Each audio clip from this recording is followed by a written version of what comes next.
Blessings, everybody. This is Dale. Thank you so much for joining with me today on the Word Podcast. We continued to work our way through the Psalms. We're up to Psalm 85. Psalm 85.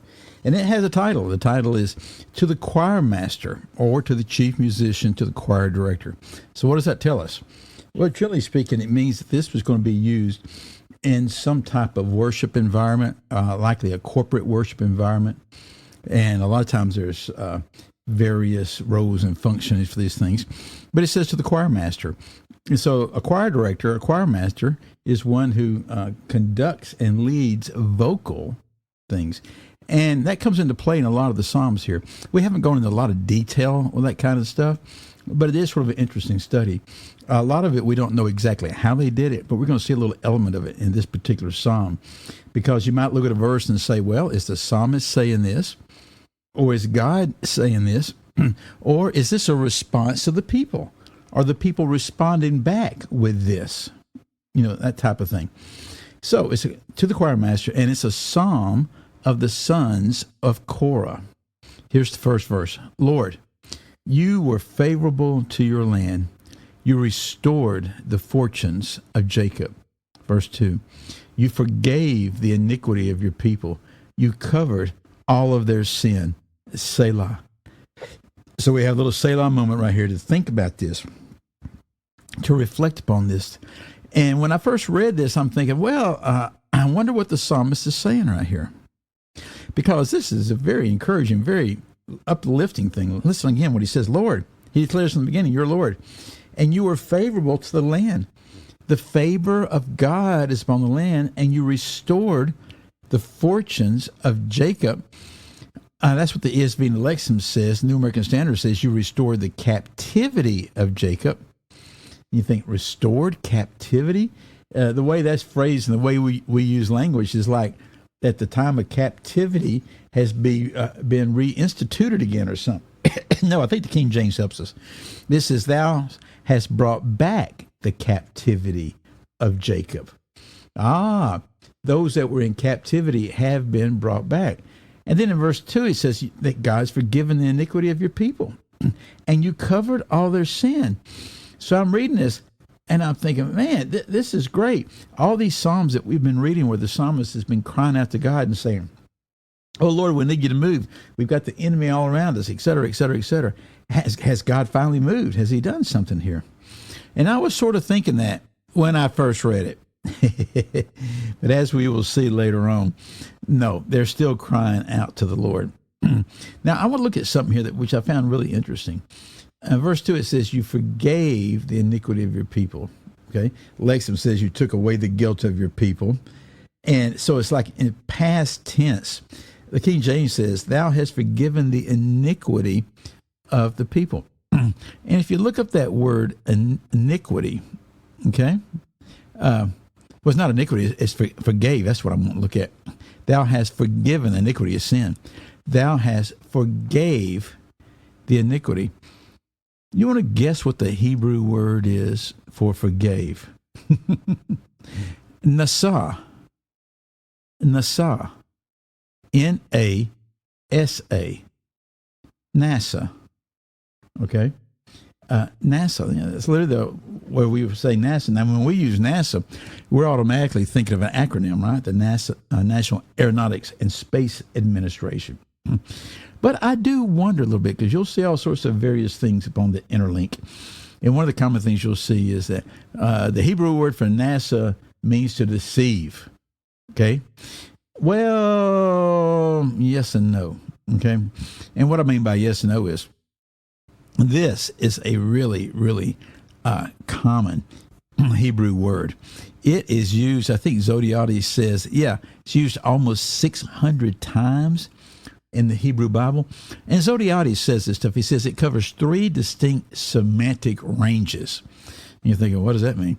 Well, he says the first range is it means to lift up, okay? And you see that literally and figuratively.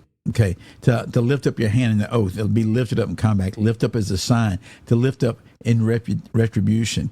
To lift up the head, the face, the eyes, the voice. All these you see in the Scripture. And then the second category means to bear or to carry, particularly to bear guilt or to carry the punishment of sin. Okay, and the final category is the simplest sense. It says it can use in the simple sense of taking something, to take a wife, or to take a marriage, to take away guilt, to forgive. That's what's being referenced right here, or to take away, or to destroy. And so there's a lot of elements right here, what it can mean. The first definition means to lift. And I remember when I was younger, I mean, much younger, like 10 and 12 years of age, when I was becoming aware of this whole NASA thing. And that's about, 10 or 12 years after it was actually established. I just remember thinking to myself that name was just weird.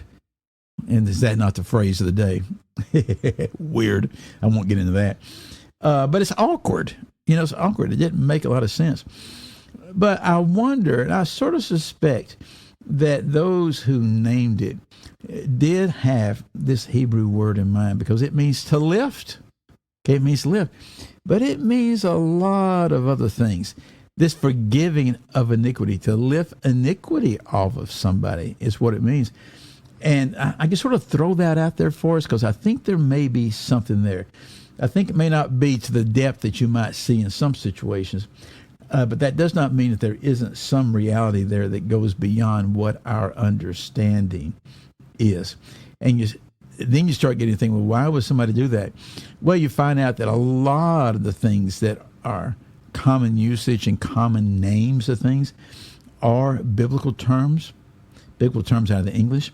They are biblical terms out of the original language, whether it be Hebrew or Aramaic or Greek. And it's just something worth giving some attention to, not diving into the rabbit hole and never coming out, but to be aware of. So again, what's the psalmist saying? He says, Lord, you've been favorable. You showed favor upon your land. You restored the captivity of Jacob. This is likely referring to when Jacob, particularly Israel, especially the southern kingdom, but all 12 tribes, but particularly the southern two that were hauled off the captivity in Babylon, is probably a picture of that, of when they came back. And he says, you know what? You forgave the iniquity of your people, and you covered their sin. Now listen to verse 3. You withdrew all your wrath and turned from your hot anger. And you think, oh, this is great. God's done this for them. They've been praying here, then the time of the writing the Psalms. But then verse 4, restore us again, O God of our salvation, and put away your indignation toward us. So you see that the psalmist in these first three verses is simply reminding God of what he did in all likelihood when he brought them back from Babylonian exile, but when he had done it many times before and he'd restored them, the things that he had done. And now he's saying, God, will you please do it again? And he uses the word restore. That's sort of interesting, because King James says to turn back.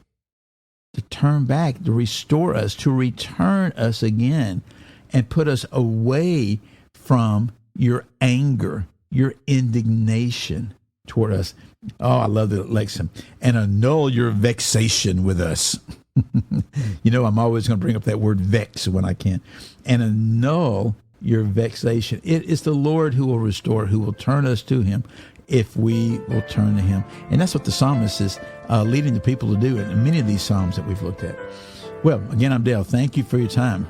Psalm 85. Look at it before you retire upon your night bed, and I'll see you next time. Goodbye.